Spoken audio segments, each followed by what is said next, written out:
നമസ്കാരം ഗൈസ്. അപ്പോൾ പുതിയൊരു വീഡിയോയിലേക്ക് എല്ലാവർക്കും സ്വാഗതം. അപ്പോൾ ഇന്ന് വീണ്ടും ഭാരതി എയർടെൽ തന്നെയാണ് എൻട്രി എടുക്കാൻ ശ്രമിക്കുന്നത്. ഇപ്പം നിൽക്കുന്നത് ഭയങ്കര ഒരു റിജക്ഷനാണ് കാണിക്കുന്നത്. പക്ഷെ എന്നാൽ പോലും നിങ്ങൾക്ക് ഇവിടെ ശ്രദ്ധിച്ചാൽ കാണാം, ഒരു ക്യാൻഡിലിൻ്റെയും ഈ ഒരു ലാസ്റ്റ് ഉണ്ടാക്കിയ ക്യാൻഡിലിൻ്റെ താഴെ ഒരു ക്യാൻഡിൽ ക്ലോസ് ആയിട്ടില്ല. അപ്പോൾ അതുകൊണ്ട് തന്നെ നമുക്ക് ഡൗൺ സൈഡിലേക്ക് ഇപ്പോൾ കൺഫേം ആയിട്ടില്ല.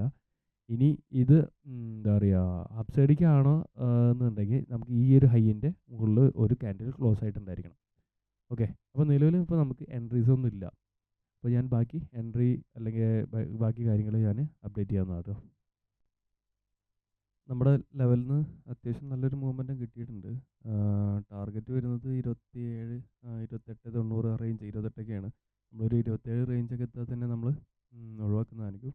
പിന്നെ ഇത് ചെറിയൊരു ക്വാണ്ടിറ്റി എടുക്കാൻ കാരണം വേറെ ഒന്നുമല്ല, ഇത് ബ്രേക്ക്ഔട്ട് ട്രേഡാണ്. ഞാൻ ബ്രേക്ക്ഔട്ട് ട്രേഡല്ല കൂടുതൽ എടുക്കുന്നത്, ഞാൻ റീടെസ്റ്റ് ട്രേഡാണ്. എന്നാൽ പോലും ബ്രേക്ക്ഔട്ട് ആണെങ്കിൽ പോലും ഞാൻ ക്യാൻഡിൽസിൻ്റെ ഒരു റീടെസ്റ്റിൽ ആണ് എൻട്രി എടുത്തിട്ടുണ്ടായിരുന്നത്. നിങ്ങൾക്ക് ഇവിടെ കാണാം. ഓക്കെ, ഒരു ബ്രേക്ക്ഔട്ടിന് ശേഷം ഞാൻ രാവിലെ പറഞ്ഞ ലെവൽ ബ്രേക്ക് ചെയ്തു. അതിനുശേഷം റീടെസ്റ്റ് നമുക്ക് ക്യാൻഡിൽസിൽ അതിലായിരുന്നു ഞാൻ എക്സിക്യൂഷൻ ഉണ്ടായിരുന്നത്. കുറച്ച് ലേറ്റ് ആയതുകൊണ്ടാണ് നമുക്ക് ഇവിടെ ഈ ലെവലിൽ കിട്ടിയത്. അതിനുശേഷം നല്ലൊരു മൂവ്മെൻറ്റം ആണ് കിട്ടിയിട്ടുള്ളത് കേട്ടോ. അപ്പോൾ ഞാനിപ്പോൾ ഇന്നത്തെ എൻട്രി നിങ്ങൾ നോക്കണ്ട. ഞാൻ സാധാരണ റീടെസ്റ്റ് അല്ലെങ്കിൽ ഒരു ഫുൾ ബാക്കിന് വേണ്ടി വെയിറ്റ് ചെയ്യാറുണ്ട്. പിന്നെ ഇന്ന് ഓവറോൾ നല്ല ബുള്ളിഷാണ് മാർക്കറ്റ്. അതുകൊണ്ട് തന്നെയാണ് ഞാനത് ഈ ഒരു അഗ്രസീവായിട്ട് ട്രേഡ് എടുക്കാൻ കാരണം. ഓക്കെ, അപ്പോൾ നിങ്ങൾ സ്ഥിരം ഫോളോ ചെയ്യുകയാണെന്നുണ്ടെങ്കിൽ എൻ്റെ എൻട്രി സ്റ്റൈൽ നിങ്ങൾക്ക് മനസ്സിലാവുന്നതായിരിക്കും. ഓക്കെ, പിന്നെ അത്രയേ ഉള്ളൂ. ബാക്കി അപ്ഡേഷൻ ഞാൻ പറയാം കേട്ടോ.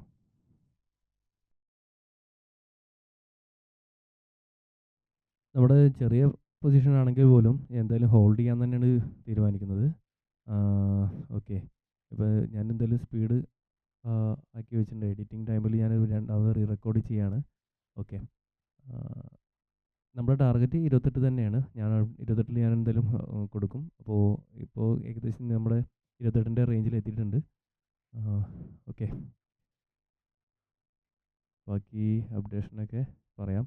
അപ്പോൾ ഞാൻ പറയാൻ ഉദ്ദേശിക്കുന്നത് വെച്ചാൽ, നമുക്ക് ഏത് ട്രേഡാണെങ്കിലും ഞാനിപ്പോൾ മിക്ക സമയങ്ങളിലും നമ്മുടെ ഭാരതി എയർടെൽ തന്നെയാണ് എൻട്രി എടുക്കുന്നത്. പക്ഷേ ഞാനത് എൻ്റെ ഒരു എൻട്രിക്ക് വേണ്ടി വെയിറ്റ് ചെയ്യും എന്നുള്ളതാണ് കേട്ടോ. അപ്പോൾ നിങ്ങളും അതുപോലെ ഒരു ട്രേഡ് എടുക്കുകയാണെന്നുണ്ടെങ്കിൽ അതിന് മാക്സിമം ട്രേഡ് അതുവരെ വെയിറ്റ് ചെയ്യുക. അപ്പോൾ നമ്മുടെ ഭാരതി എയർടെൽ നമ്മുടെ ടാർഗറ്റ് എത്തി. 28ആയിരുന്നു ടാർഗറ്റ്. ഞാൻ നേരത്തെ അതിൽ പറഞ്ഞ പോലെ തന്നെ 28ആയിരുന്നു ടാർഗറ്റ്. അത് കഴിഞ്ഞിട്ട് നല്ലൊരു മൂവ്മെൻറ്റം 37 വരെ ഏകദേശം ട്രാവൽ ചെയ്തു. അപ്പോൾ എനിക്ക് പറയാനുള്ളത് എന്താണെന്ന് വെച്ചാൽ, നിങ്ങൾ കൂടുതലും ഈ ഓപ്ഷൻ ട്രേഡിങ്ങിൻ്റെ പിന്നാലെ പോവാതെ ഇങ്ങനെ നല്ലൊരു സ്റ്റോക്കുകൾ ഏതെങ്കിലും സെലക്ട് ചെയ്തുകൊണ്ട് ട്രേഡ് എടുക്കാൻ നോക്കുക. നിങ്ങൾ പഠിക്കുന്നവരെ, അല്ലെങ്കിൽ അതെ, കുറച്ചൊരു എക്സ്പീരിയൻസ് അല്ലെങ്കിൽ ക്യാപിറ്റൽ ആവുന്നവരെ ഒരു ഏതെങ്കിലും ഇക്വിറ്റികളിലും ട്രേഡ് എടുക്കാൻ നോക്കുക. അപ്പോൾ ഞാനിപ്പോൾ സ്ഥിരമായിട്ട് ഭാരതി എയർടെൽ തന്നെയാണ് നമുക്ക് അതിൽ എൻട്രി വരുന്ന ദിവസം മാത്രം ഫോക്കസ് ചെയ്ത് എൻട്രി എടുക്കുന്നത്. അപ്പോൾ ഞാൻ എന്താണെന്ന് വെച്ചാൽ, നിങ്ങൾക്ക് ഇതേപോലെ നമ്മുടെ കൂടെ ഇരുന്നിട്ട് കമ്മ്യൂണിറ്റിയിൽ ഫ്രീ ആയിട്ട് ആക്സസിൽ നമുക്ക് കൂടെ ട്രേഡ് എടുക്കാൻ, ലൈവ് മാർക്കറ്റിൽ ട്രേഡ് എടുക്കാനുള്ള അവസരമുണ്ട്.